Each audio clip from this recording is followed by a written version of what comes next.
This week, the agenda weighed the risks posed by Islamic State and evaluated the next steps in the conflict between Ukraine and Russia. The agenda's week in review begins, though, as the week did. First day of school. The Liberals do have a majority now. What do you think, now that you know they're going to be there for the next 4 years, what do you think is possible now that might not have been possible in a minority parliament? Well, I think it's the consistency of having the same people to deal with and develop the relationships internally with the Ministry of Education and the government and move forward together. I mean, our issues really haven't changed a lot in a number of years, and I think with the majority, hopefully, with their goodwill and us coming to the table, we can work through some of those things together. How do you see that, Michael? Well, I think it's a positive as well, because under Bill 122, our concern was if there was another minority government, would Bill 122 be passed? Or would another government come in and want to revoke that? And I think one thing that we've seen consistently since 2008 is each successive Minister of Education invents the process of negotiation. And so therefore we cannot have the Liz Sandal show on determining what's negotiation going to look like. I know Bill 122 is not perfect, but at least it's a process. And as Ryan has said, I know consistently they've put the legislation in place. They're going to abide by it. They're going to live with it. The proof will be in the pudding on how much we get to participate. But the roles are defined, and I think Bill 122 is going to go a long way. We just have to look 3,000 kilometers to the west and see what's happening in British Columbia that has no process, no determination of what roles are. And at least I'm comforted that I know I'm going to sit across the table with a defined role and engagement. You forgot the last no. No kids in class today, no teachers teaching today. Correct. Yeah. As you look at a majority government at Queen's Park now, what do you think that allows for that didn't exist before? I think it allows for more chances. I think the government would take more chances, whether it be at class sizes or anything else that's on the table, because they're not going to scare parents or scare voters as easily as they did with the minority government. So I think we'll see things come up that we wouldn't have a couple of years ago, like class sizes, for example. Does that mean larger class sizes? Could be. I mean, if the government is looking to find efficiencies in the system, what they call efficiencies, to save money, to somehow, as Dorota said, to pay Peter and pay Paul, you have to find that money somewhere else. So you have to take away from another pot. So where is that pot going to be? And I think with the majority government, you'll probably see a little more of that happening. Does a majority government allow a government, in your view, to close schools that need to be closed, to make class sizes larger than you might otherwise want them to be? That could certainly be the case, but it can also be a government that, as you said, willing to take risks, maybe try some pilot programs or try, I mean, their big vision, right, in the past was full-day kindergarten. Well, they've done that now. So we now have to see how that's going to play out, whether it really does make a difference for the money that we're spending. And it allows them maybe to say, you know, maybe we should be really looking at the way we're training teachers. Maybe we should be doing, looking at the curriculum, making some changes there that really do help kids, or maybe giving, delivering education in a different way that gives parents more alternatives, that sort of thing. They can do that. What does the majority, in your view, allow for now? Well, I think we all agree, so watch out. I think it does allow for taking more chances, and it allows for, so you don't have to be kind of nervous all the time, which you're exactly right about whatever kind of backlash is going to come. So it allows for bravery in terms of educational choices. There's going to be money stuff. There probably are going to be schools that close. There's some incentivizing, the most horrible word in the world, that's being offered to boards to help them with that.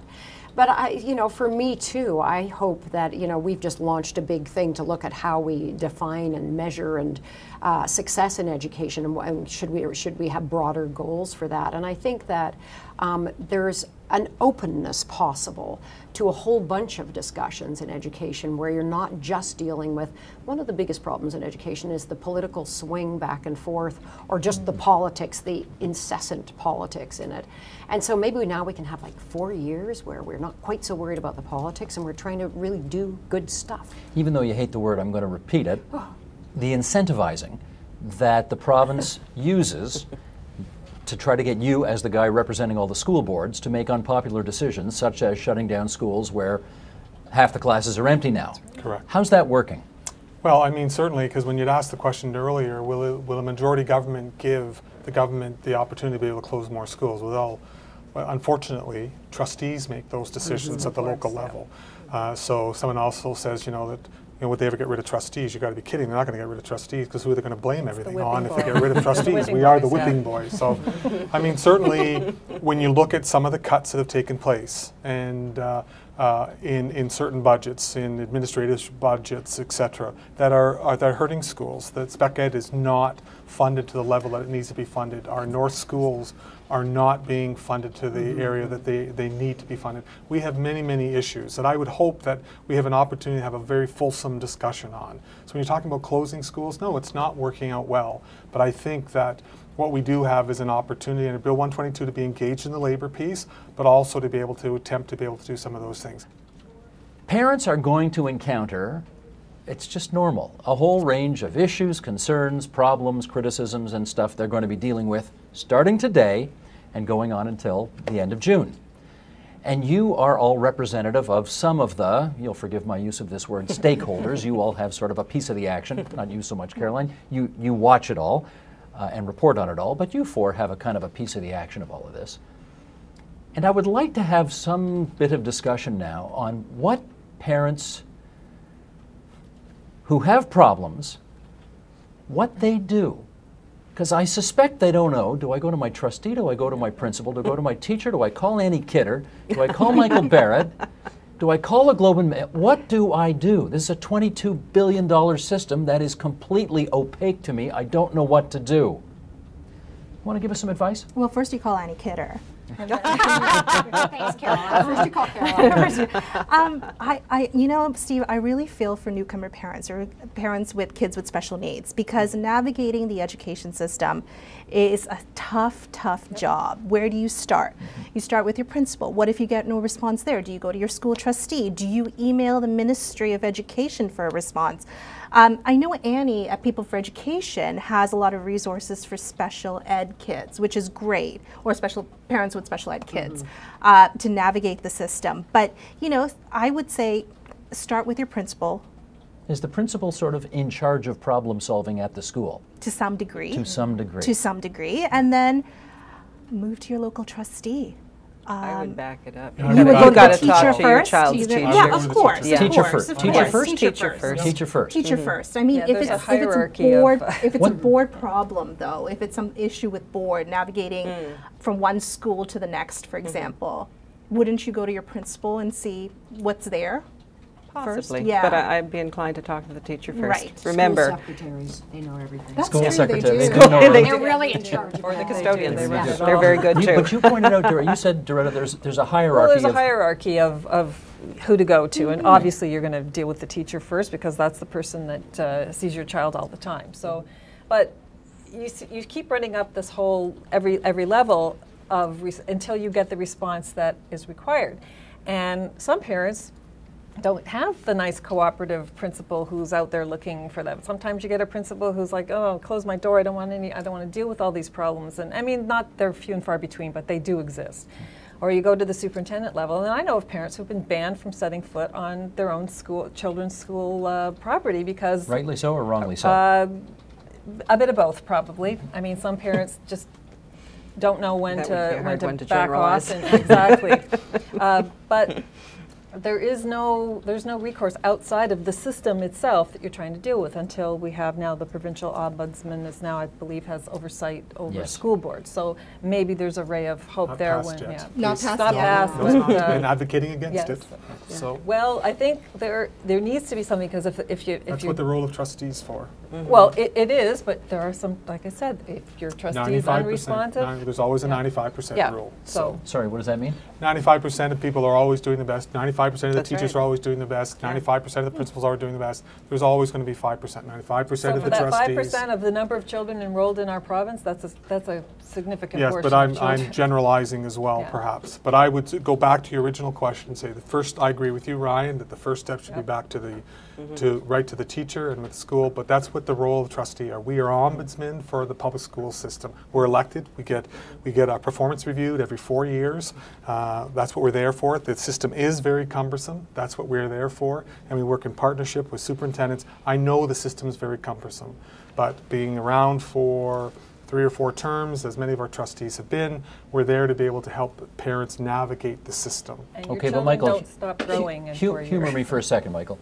What percentage of trustees have quote-unquote real jobs besides that job? Well, I'm only going to have to generalize on that, Steve, but I would say it's at least half have Okay. other jobs. So half of them do. Yeah. Listen, we've all got our anecdotes, right? But if you went to a trustee with a problem and said, here's the issue, can you deal with it? And you got a response back from a trustee, as I have heard, which went something along the lines of, do the best I can, but you realize this is my part-time job and that's my real job, and therefore, Right. I think what How- you need should to we be know satisfied about with that? trustees is that they have direct access to superintendencies, and the superintendencies divide up boards, and they have direct access to But I think principals and that there- specialists. So I think, to go back to your point, Carol, it is an incredibly complex system, and especially for parents of kids with special needs, and especially for parents who are newcomers to the system.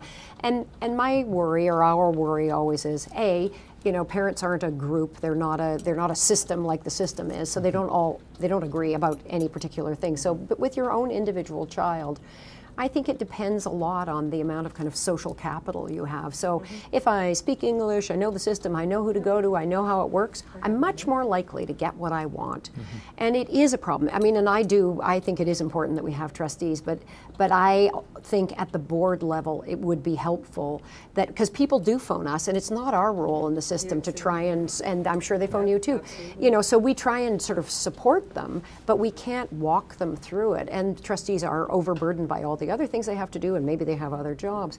And that if school boards, I don't think provincially it works, but if a school board had, a hotline that people could phone, and somebody who's a little bit on the outside, so you're not phoning the people who you feel are the problem, that it would help, because it is very hard. And I talk to people with really difficult problems that sometimes they're not going to win, but they want some sort of support around, and it's hard to watch. And I know And they're that it's beyond way your- easier beyond for your me to scope. navigate the system than somebody else, and Just that is can't imagine a problematic. centralized call help 188 to goodness, Queen's no. Park is No, going to that wouldn't do it to at all. help It has to be at the concept. board level. Because an ombudsman, yeah. to me, centralization of education at the board is level. No, not a boards. concept At a that school we board. need. But At would the you school all board. agree that sending an email to the Ministry of Education That's less than useless? Waste of time. Totally. Waste of time. Waste of time.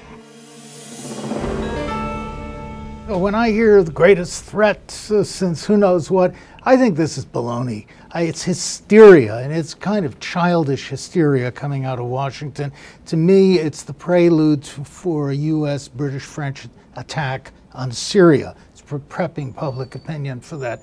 The exaggerations here are absurd. When you look back at the history of Western colonialism in the Middle East, starting in the 1880s with the Mahdi and Khartoum and Gordon, there's always, every few years, there's an Islamic devil figure, a boogeyman, who's brought up to justify Western presence in the Middle East. And Gaddafi and Nasser and Ahmadinejad, etc.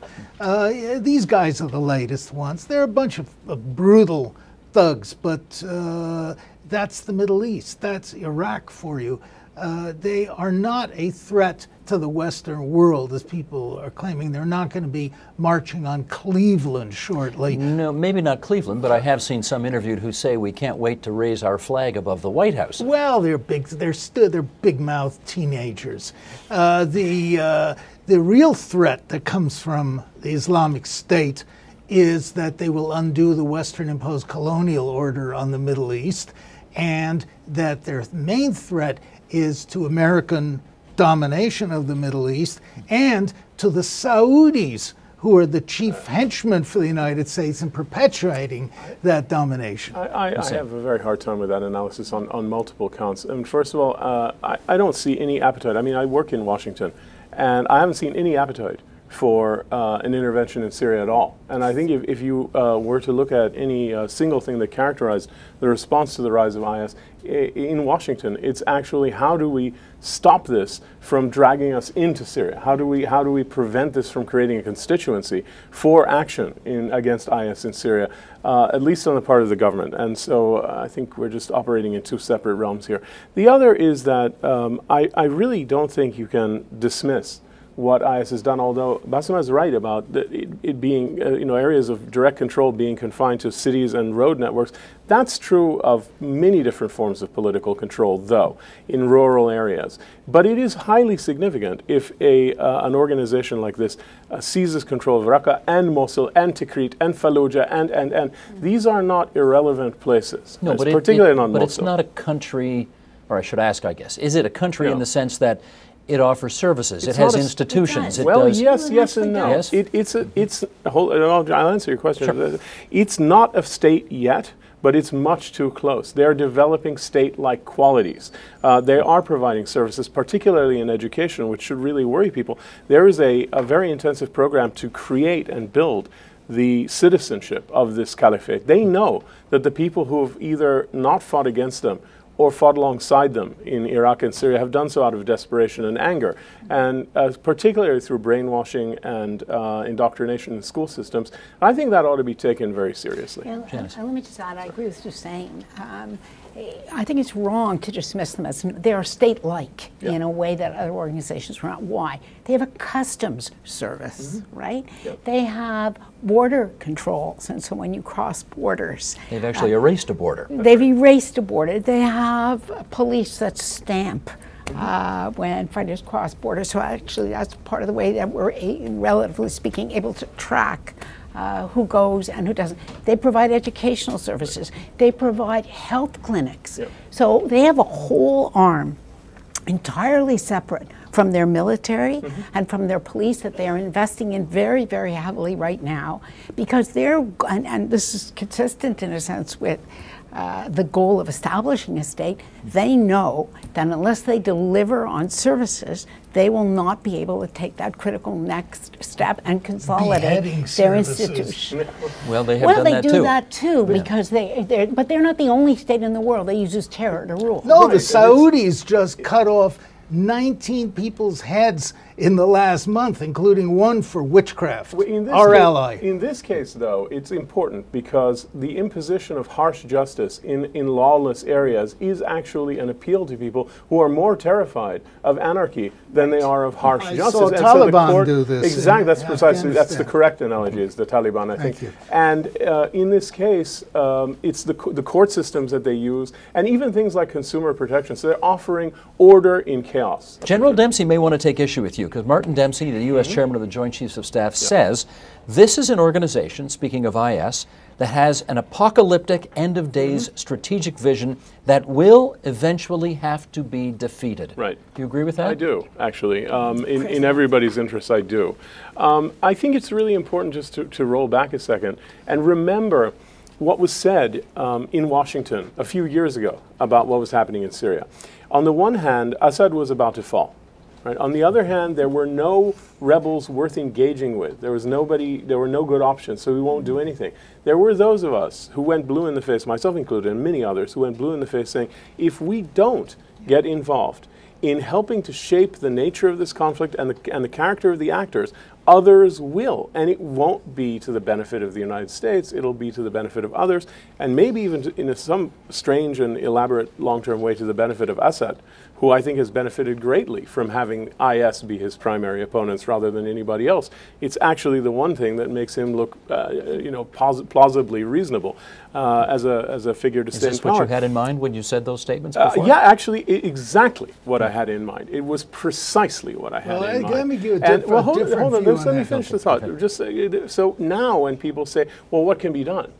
I go back then and I said, it's not like there were all these wonderful options, but there were least bad ones and they weren't used. And this was a predictable outcome, and here we are. And now the same voices are telling me, don't do anything again, because it won't keep getting worse. Yes, it will. Change continues to happen. The situation continues to evolve, and you can either help to make it better or help to make it worse or do nothing and take your chances. I really think we tried the last option enough.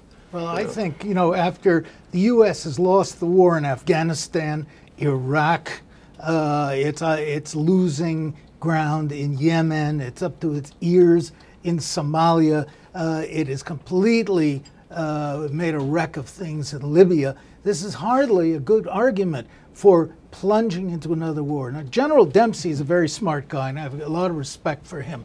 I'm disturbed to hear him speak of apocalyptic things, because he is too smart to think that these guys are going to get in their pickup trucks and somehow come to the U.S. And the U.S. has become like a scared spinster, scared by a mouse. These guys are nothing in the great scope of things. I come back to the point I made earlier. The guys who are really scared of the Saudis, because IS is offering what in Mideast terms is better government, cleaner, fairer government. And the other thing that the Islamist forces say that terrifies all our SOBs and oil potentates in the Middle East, and that is fair sharing of the region's wealth. And the Saudis do not like that at all. IS doesn't do any fair sharing of anything. They a criminal are advocating that. They advocate it, but they don't practice it. And look at the way they rule in Raqqa. That is a criminal conspiracy. Nor do they practice justice, frankly. No. When you see the kind of brutal treatment that they're meting out to women in the villages that they've occupied, this is by no stretch of the imagination bears any relationship to Islamic justice, first of all. So let's disabuse ourselves of that. Secondly, what's really interesting is Dempsey's comments a few days ago measured against Obama's comments today, in which Obama made a statement, actually, which is a significant departure for him. He said, we will degrade, that means to me, contain, limit, restrict, and destroy. Yes. Right. Now, if you go on to the and destroy, there is a very large difference between any kind of military action that is designed to degrade on the one hand versus destroy on the other. And there Dempsey is absolutely right. You cannot destroy the Islamic State. I don't believe you can do it anyway, frankly, but you certainly could not do it without a massive military investment. You'd certainly drive it back into being a fringe player like it was a year and a half ago. That's the fine. Can I put this out here good enough for everybody. At the risk of, well, some people are going to react badly to this, but I have heard thoughtful, intelligent people over the last few weeks read the newspapers, watch television, see what is happening over there, Besma, and say, you know what, we just got to go over there with nukes and get rid of all of it. Enough already. This is absolutely insane. What does one do about that point of view? Well, I mean, it's ironic because many of those are the same ones that said, let's go into Iraq in the first place. So it's really kind of coincidental.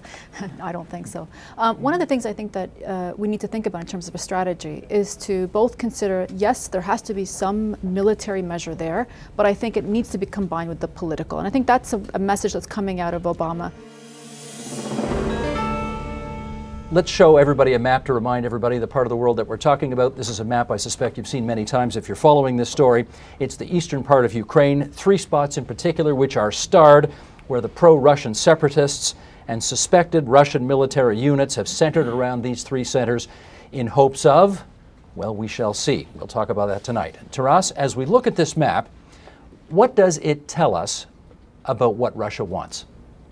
Well, Russia came in very quickly after the Euromaidan revolution, annexed the Crimea in March. That didn't lead to a major counter-response by the West. They kind of rolled over and let Russia take the Crimea.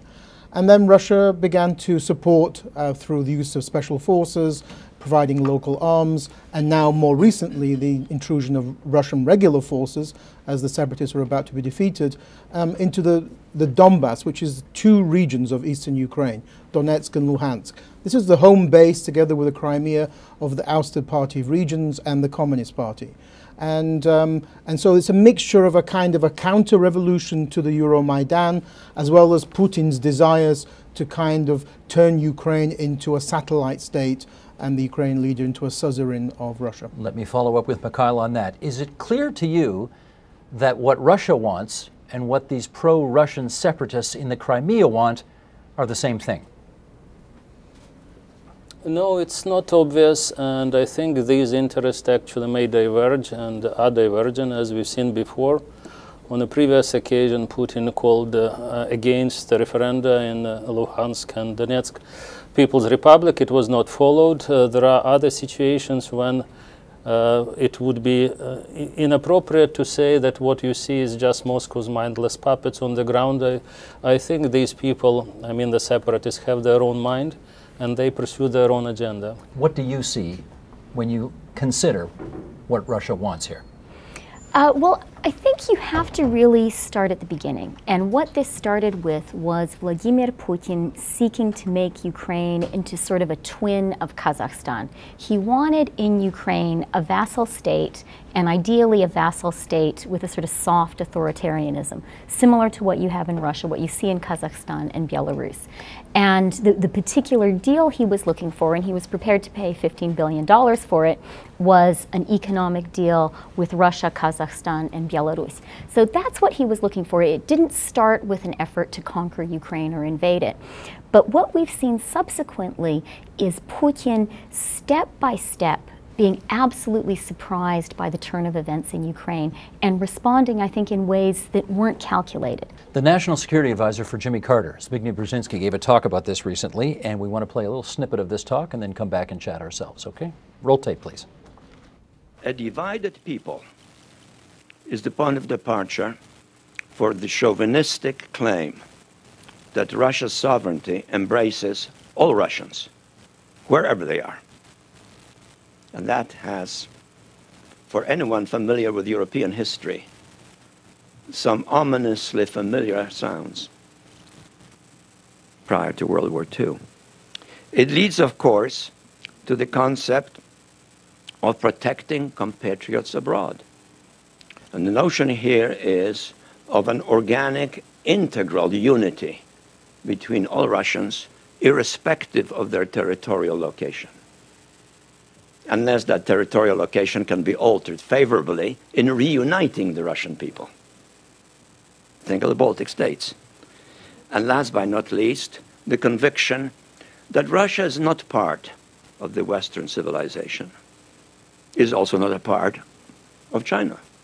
It is not part of the Muslim world. Russia itself is a great civilization, a world civilization. Do you see an attempt by Putin and or Russia here to create a kind of a new Russian civilization that has less regard for lines on a map? Well, yes, because where Zbigniew Brzezinski is talking about the Russian people, in the Russian language he's talking about Ruski, and Ruski means also the three Eastern Slavs. It can mean Russian and also the three Eastern Slavs. So Putin himself has used Tsarist language, like calling the Ukrainians Little Russians, calling Eastern Ukraine New Russia. So there is a derogatory looking down upon the Ukrainians as not being fit for independence and having no right to move westwards. And therefore, I think it's wrong. I mean, for example, some people have argued that this is very similar to what Alexander Solzhenitsyn was writing about 25 years ago when he was talking about rebuilding, says forget the Caucasus, forget Central Asia, but rebuild as an Eastern Slavic Union. And Ukraine's the missing puzzle, as Christia says here. And Russian nationalist writers and ideologists, such as Alexander Dugin, very influential now. A few years ago they weren't. Today they're very influential. So to say that there isn't a Russian nationalist ideology around Putin is, I think, very wrong. Can we bring this map up as well? Because we've heard a couple of references already to Novorussia, New Russia, which includes, obviously, the eastern part of Ukraine. And Christia, I wonder how New Russia, as it has been enunciated, relates to the clip that we just showed from Dr. Brzezinski. How do those two things work together?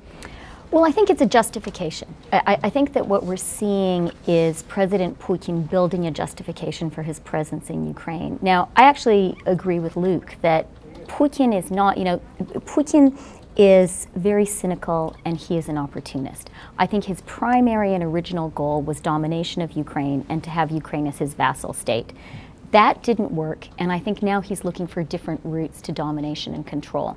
And it's looking as if dismemberment of Ukraine could be a good path to do that, and it is looking as if talking about the defense of the so-called Russian speakers, which is a really odd term when you talk about Ukraine, because really 100% of Ukraine speaks Russian. It's a truly bilingual country. So defense of Russian speakers, or claiming some sort of carving out some sort of a territory which might somehow have some separate existence. But Ukrainian history is so complicated. You could carve out any number of different territories. And I think that Putin really is making it up as he goes along. What we really mustn't lose sight of is, don't mistake his rhetoric for what he really wants. And what he wants in the first instance is to secure his own domestic control and power, and in the second instance to secure as much power and control in the areas around him as he can. Let's read this quote. Putin's actions should be easy to comprehend. A huge expanse of flat land that Napoleonic France, Imperial Germany, and Nazi Germany all crossed to strike at Russia itself, Ukraine serves as a buffer state of enormous strategic importance to Russia. No Russian leader would tolerate a military alliance that was Moscow's mortal enemy until recently moving into Ukraine. Nor would any Russian leader stand idly by while the West helped install a government there that was determined to integrate Ukraine into the West. Mikhail, do you want to start off on that?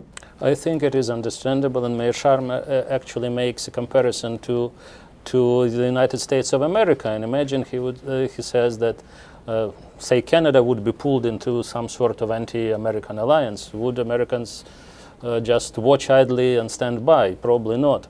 So I agree that many things, actually Meir Sharma's article lays the blame squarely at NATO's feet, and he has a point, because Christa said that something new and unprecedented happened in Europe when Crimea was annexed.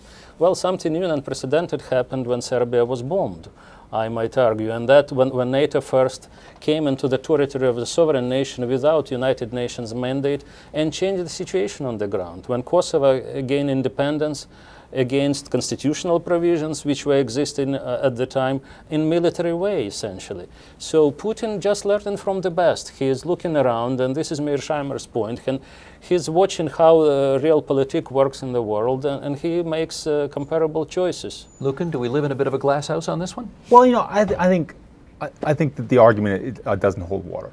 For one, I think countries should be allowed to choose their international allies. This is not some 19th century world where spheres of influence are set in stone. I mean, Poland was considered part of the Russian sphere of influence. Should they have not been allowed to join the EU? I mean, where does this stop? And that is the Agenda's Week in Review. You can see all of those programs in their entirety. They're all on our website, theagenda.tvo.org, on our iTunes channel, and on the YouTube channel at youtube.com/theagenda. Support Ontario's public television. Donate at tvo.org.